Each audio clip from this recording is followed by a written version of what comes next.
The science of breath. Here's what you need to know.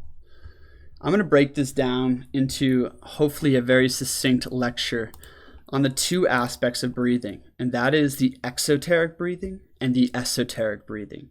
The exoteric breathing is super important, and it has to do with the physical operation of breath and why poor breathing habits really affect your health, vitality, and longevity.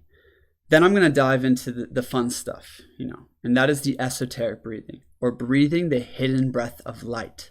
You see, the breath is twofold, just like our nature is twofold. We have a heavenly nature and an earthly nature. We have a heavenly breath, a breath of light, a breath of energy, right? And a physical breath that sustains material life. So I'm going to be breaking down the breath and everything you need to know about it, and really some master keys when it comes to healing, regeneration, and really awakening latent potentials within the body.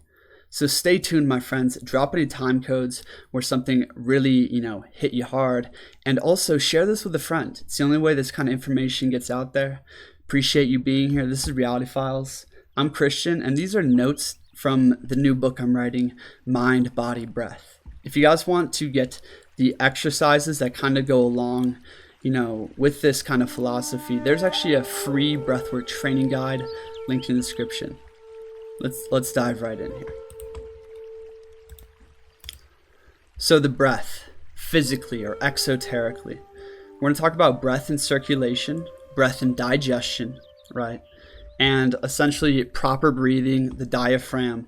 And this is going to transition us into the nervous system and vital magnetism. So I could read directly off this, but I don't think I'm going to do that. What I'm going to describe, my friends, is the physical breathing process. Okay. And, this might be a little more mundane for you, but listen closely, because some of the things in here can really change the way you relate to your body and your health. So first and foremost, the operation of the breath. Breathing correctly looks like diaphragmatic breathing, okay? The diaphragm is the main muscle of respiration. The diaphragm rests right beneath the lower part of your rib cage, between the chest and the abdomen, okay? The diaphragm. When we breathe, the diaphragm expands downward, okay? And pulls air downward. The thing is the full diaphragmatic breath is essentially how an infant breathes, okay? How an infant breathes a full breath effortlessly, filling the chest, filling, the abdomen evenly and deeply, right? And then easily, exhaling that. That's what we're trying to return to, and that's the natural breathing process. The thing is we are living so disconnected from nature right now, and it's why this video is so important to hear and share, is because through civilization, through separation from nature, okay, our posture has become more concave. We become sedentary, right? We sit slumped over in chairs or on the phone. So many different things essentially that contract the chest. When the chest is contracted, the diaphragm can't fully expand. When the diaphragm can't fully expand, the diaphragm gets weak and the breath is shallow. Breath pattern is creating your thought pattern. Breath pattern literally determines how you are feeling in this moment and your level of vital magnetic charge. We're going to be getting into that. But essentially, when the diaphragm can't expand downward because we're overeating, we have shitty posture, or we're mouth breathing, shallow breathing, all these different things, we are disconnecting ourselves from the breath. We are disconnecting ourselves from the spirit. When the diaphragm weakens, the breath weakens. When the breath weakens, your spirit weakens. Your animation weakens. Let's regain potency, my friends. So that complete breath, proper breathing, okay, in the body, what it does for you. Let me make sure all this is up and running. Cool. What it does for you, my friends, is first off, let's understand circulation. Okay. Essentially what happens is the arterial blood, the blood in the arteries, is red, rich with nutrients, right? And it flows out into your whole body, nourishing the cells, the organs, the tissues. There, the oxygen is received by the cells, and CO2 or waste from cells is eliminated back into the bloodstream. Okay. The bloodstream is bringing the regenerative element, the nourishing element to all the cells of the body. And then it's carrying back through the veins, through the heavy laden blue blood, right? It's carrying back with it all the waste. The waste is pumped into the lungs, specifically into the lower chambers of the lungs, where a lot of the blood is held. From there, we take an in-breath and we oxygenate the blood. A combustion happens where the blood takes in oxygen, releases CO2 with that exhale. The problem is, my friends, is that when we're not properly breathing, okay, when we're breathing shallowly, when a lot of people mouth breathe all night, I used to be one of them, right? I'm going to talk about how to fix these things. When we shallowly breathe, the waste, the CO2 is not eliminated properly from the blood, and the blood is not properly nourished. Therefore, that blood is pumping back into the body with less potency and less capacity to take away waste. Therefore, the body slowly diminishes. You're not going to notice this, overnight. You might notice it if you shallowly breathe all day, that you don't feel as good. When the blood is oxygenated, when we're breathing fully, when we're open, we feel great, right? It's much easier to feel clear and happy. But oftentimes, most people are in a state where their blood is toxic, and we must help the kidneys out and purify that blood by breathing properly. It's a catastrophe when the cardiovascular system is constantly pumping impure blood and trying to take out impurities and nourish the body. Okay. Now let's go to breath and digestion. Poor digestion is directly linked to poor breathing habits. This is for two reasons. Okay. Number one, when we eat food, it goes into the stomach, it goes into the small intestine, right? In the intestines, oxygen is required for the combustion that helps with assimilation. To assimilate any food we eat, to bring the nutrients, the energy into the body, this combustion has to happen, and it requires proper levels of oxygen. When we're not breathing properly, that oxygen is absent. Therefore, assimilation must wait, right? And then we get backed up, and the elimination process is not smooth. Okay. This is a huge hindrance to your energy levels and vitality. I'm going to get into that in a second. The second reason that breath is so linked to digestion, my friends, and so linked to the overall health of the body is because the breath is what massages. Diaphragmatic breathing through the diaphragm of the body, massages the intestines, right? Massages the vital organs, massages the tissues, the lymphatic system, right? And through this massaging process, when we're breathing properly, right, it aids in helping things move along in the digestive tract. It helps the lymph drain and dump, and the lymph is carrying all your cell waste. Basically your cell shit is your lymphatic system, right? That stuff doesn't flow well when we live stagnant lifestyles and we don't breathe properly. If we walk, we run, and we breathe properly, the lymph and digestive system should work properly. But the thing is that's so rare in the modern day.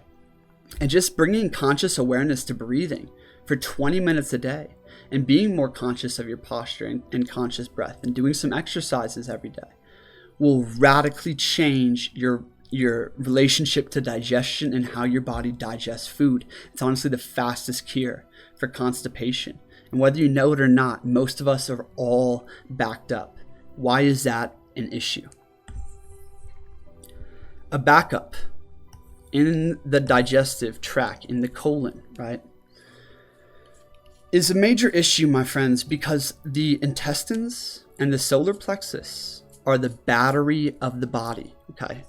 A lot of people suffer from low energy right now, chronic fatigue. I know I was one of them for a long time and still, battle with this. And the thing is that the intestines, when they're backed up, the intestines are literally a battery. There's like new articles coming out right now in science and tech that these new batteries for phones are 5 times, more storage of energy. and they're modeled after the intestines of the system. The intestines all have a yin and yang positive negative charge. Furthermore, the solar plexus, which is the main storehouse of energy in the body, right, is intimately connected to all of the intestines. You see, a plexus is a reservoir of energy. It's a network of nerves and ganglia that kind of, compound over themselves. And we're going to get into this in a second, but the plexus is where we uptake prana and where our prana storehouse is, or vital energy storehouse. So when we're backed up in the lower abdomen, right, not only can things not dump out of the body, so we start building up more toxins, but furthermore, the vital energy can't flow. It can't circulate the body properly, and this creates a lot of issues. So breath and digestion, super important there. The final thing that I want to hit on with exoteric breathing, my friends, and perhaps one of the most important thing, is nose breathing versus mouth breathing. Okay. We are one of the only creatures, if not the only creature, that breathes out of its mouth. This is very unnatural. Yes, a dog will when it pants, but that's to perspire. That's to sweat, essentially. The nose, you see, the nose is a built-in mask. When we breathe through the nose, the air passes through all these tiny chambers full of hair and mucous membranes to take out dust and debris and pollutants from the air. Okay? It warms the air. It makes it easier to assimilate into the body. Furthermore, nose breathing demands that our lungs pull the air in deeper and slower. You cannot breathe as fast through the nose as you can through the mouth. The mouth is kind of like panting, and it leads to shallow breathing up high. What that does when we're shallowly breathing through the mouth, right? Dust and debris are accumulating in the lungs, okay? Making us more susceptible to weakness, illness, early aging, all these things, okay? That dust and debris requires mucus and a lot of energy to evict, to expel from the lungs, right? As mucus builds up, inflammation builds up. It throws off a lot of different processes in the body, okay? Furthermore, with mouth breathing, the lungs don't have to work as hard. It's almost lazy. It's lazy in a way. I wish my pen worked, right? Mouth breathing is like the lazy form in the body. And, it's a habit that we never should have acquired. If we were living naturally in nature, primally, right, we would always be breathing through our nose. We'd always be upright. We'd be moving a lot. We never would have acquired these habits, but through stress, laziness, poor habits, and this total ignorance, really. A lot of people have developed mouth breathing habits, whether when it's, training, running, at school, at work, and most of all, when we sleep. For most of my whole life, as long as I could remember, my nose has been stuffy and I breathed out of my mouth. My friends, when you breathe out of your mouth at night, this is a catastrophe because the body doesn't move out of, essentially a slight version of fight or flight. Breathing out of the mouth stresses out the body. Breathing out of the mouth weakens the lungs and the diaphragm. And again, as your diaphragm weakens, your breath weakens, your spirit weakens. Breath is spiritus. Breath is life. And when we're not breathing properly, we're not in tune with life properly. And when we're mouth breathing at night, right, we're not oxygenating the blood properly. The night is the time where the body regenerates, it refreshes, it renews itself. But if we're staying in a slight version of fight or flight, we're not nourishing the blood, right? We're not breathing and massaging the organs. The regeneration process in the body is severely hampered. My friends, mouth breathing will take years off your life. Like, no joke, years. And if a whole generation was raised and taught nose breathing, right?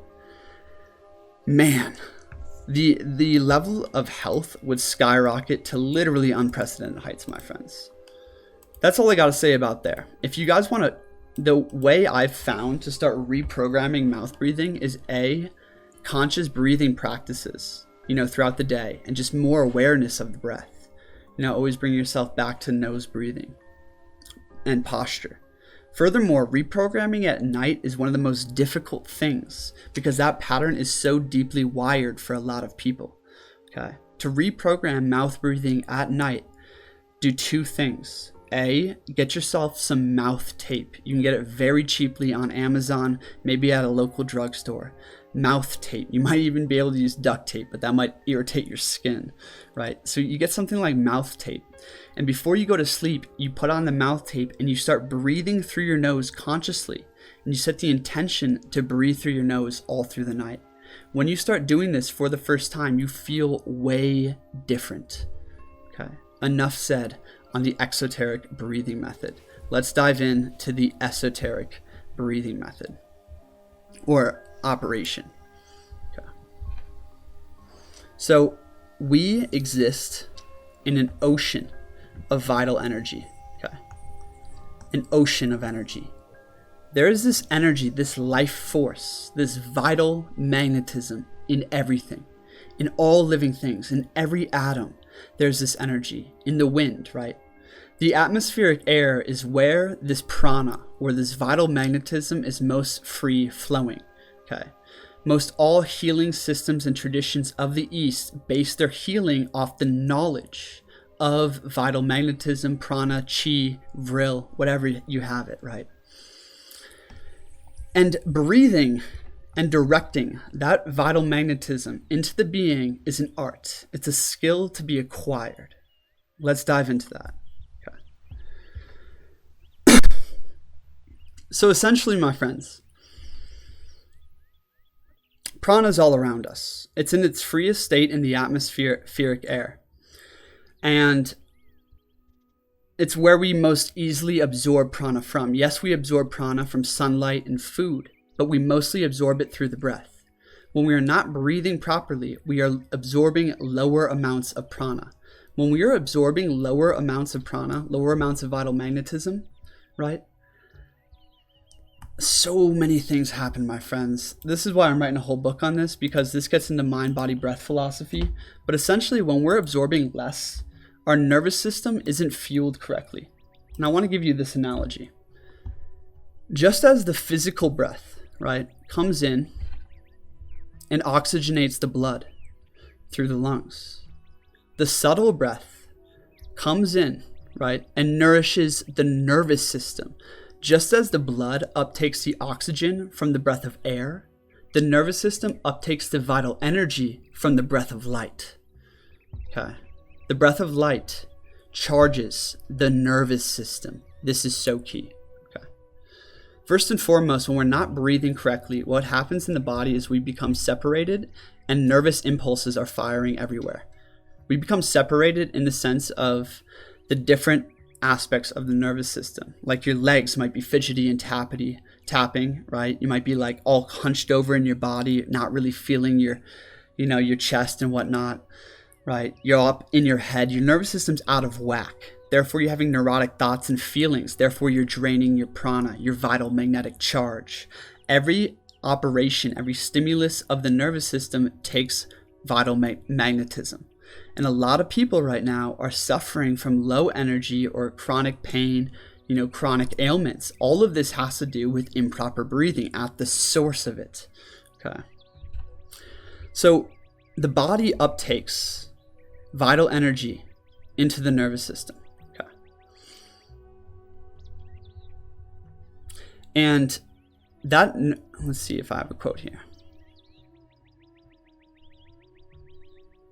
The yogis know that by certain forms of breathing, they establish certain relations with the supply of prana and may draw on the same for what they require. Not only do they strengthen all parts of their body in this way, but the brain itself may receive increased energy from the same source, and latent faculties be developed and psychic powers attained. One who has mastered the science of storing away prana, either consciously or unconsciously, often radiates vitality, strength, which is felt by those coming in contact with him or her. And such a person may impart this strength onto others and give them increased vitality and health. This is what is called magnetic healing, or chi healing, or energy healing, is performed in this way, although many practitioners are not aware of the source of their power. Okay. Materialistic science could not find the chemicals or means of measuring this pranic, this vital energy, and so we have mostly ignored it with disdain. Unable to explain the principle, we have ultimately denied it in the West. But it's there all the same, my friends. When you learn the esoteric breathing methods, when you learn to breathe the subtle breath and you reestablish proper breathing methods throughout your life, right? Your prana, your vital magnetism skyrockets. Therefore, you have a greater storehouse of energy, of vital charge to draw on. When we have more vital charge, right, we're more potent. When we're more potent, when we have more energy, we're not at the mercy of consumption, of addictions, of all these different things that happen because we have low energy. When we have potency, colors taste better, music sounds better, right? Life is more alive to you. You have the energy and will to go do the things your deep self wants to do. Potency is so key, right? But we lack potency for a variety of reasons. First and foremost, lack of proper breathing and unawareness of the esoteric breathing methods, the ways of circulating and reestablishing dynamic energy circulation in the body. This is what my book is going to be all about. And again, if you want to get notifications about it coming out, you can sign up for my newsletter or get on the Breathwork freebie. Anyways, so the ways we leak energy, I made a whole video on this called Stop Leaking Energy. But ultimately, if we're breathing correctly, there's different ways we also leak energy. That's erratic thoughts and feelings, reacting to distraction like scrolling through Netflix, Instagram. Essentially, every breath is an investment of your vital life force. That vital life force is energetic potential, meaning it can manifest any action. It can manifest into reality in whatever form you really choose if you're potent enough. That energetic potential we give away without a second thought to things like, toxic social dynamics, Netflix, eating food, thinking random aimless thoughts, feeling all these different feelings. When we must realize that each breath is an investment of our attention. When we put our attention inside, and we start to breathe consciously, we slow down the mind, right? We eradicate base emotions for the most part, okay? The breath, the attention, the vital magnetism is harnessed inwardly, and you start to charge up your reservoirs, right? This is really critical because oftentimes when we're bored or don't know what to do or feeling low, we reach for something outside of ourselves. And every time we do that, we are investing in a thing that gives us no returns. Where are you investing your breaths, my friends? Life is but a series of breaths. Where are you investing them? Let's talk about pranayama briefly. My friends, if you guys want to dive so much deeper into everything I'm discussing here, go to my channels at Reality Files. Hit that subscribe button for sure. But check out my Vital Knowledge series. The Vital Knowledge series is all about breathwork, magnetism, and healing and activation. So the last bit here on pranayama. Prana, life force, universal life force energy, the principle of energy and power. Yama means control. Pranayama, therefore, means control of the subtle life energy. Okay. The yogi practices exercises by which he attains control of his body and is enabled to send to any organ or part an increased flow of vital force or prana, thereby strengthening and invigorating the part or the organ. He knows all that Western scientific brother knows about physiological effect of correct breathing, but he also knows that air contains more than oxygen and hydrogen and nitrogen, and that something more is accomplished than the mere oxygenating of blood. He knows something about prana, of which the Western brother is ignorant, and he is fully aware of the nature and manner of handling this great principle of energy. This is yoga in a huge way, and is fully informed as to its effect upon the human body and mind.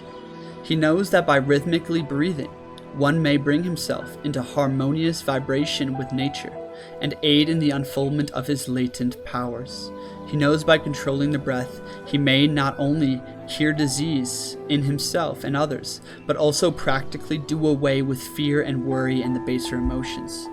Pranayama, my friends, is not merely, breath control and extending the time in which you breathe in, hold, breathe out, hold.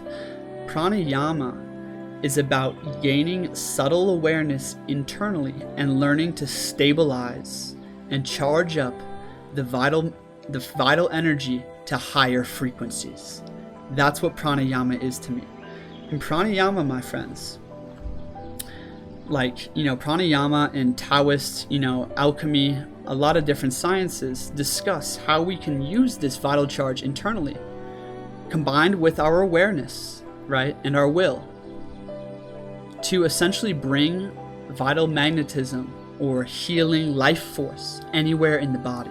Learning to direct that, learning to control the autonomic nervous system, control the rate of the heart rate, control digestion, control the nervous system, right? Control all aspects of the body with mind over matter. Pranayama allows one to do that through these practices of mastering the body and mind through the breath, right? One may gain mastery over the faculties of his physical nature because his physical nature is inferior to his energetic nature. You see, the energetic nature, the energy, the consciousness manifests downward into more dense layers. By addressing the energetic level first, you can change most all things on the physical plane. Okay. So, yeah, my friends, for techniques, definitely go check out my Breathwork free training guide or the other videos in my Vital Knowledge series. This is the science of breath and just some really important knowledge, I think. If you guys want to get in touch with me, you can shoot me an email at kb@realityfiles.com or message me on Instagram at realityfiles. I would love to chat with you. Also, if you guys want to work with me one-on-one or just chat with me, apply for a free one-on-one session with me. Link in the description for that. Would love to chat with you. Please hit that like button.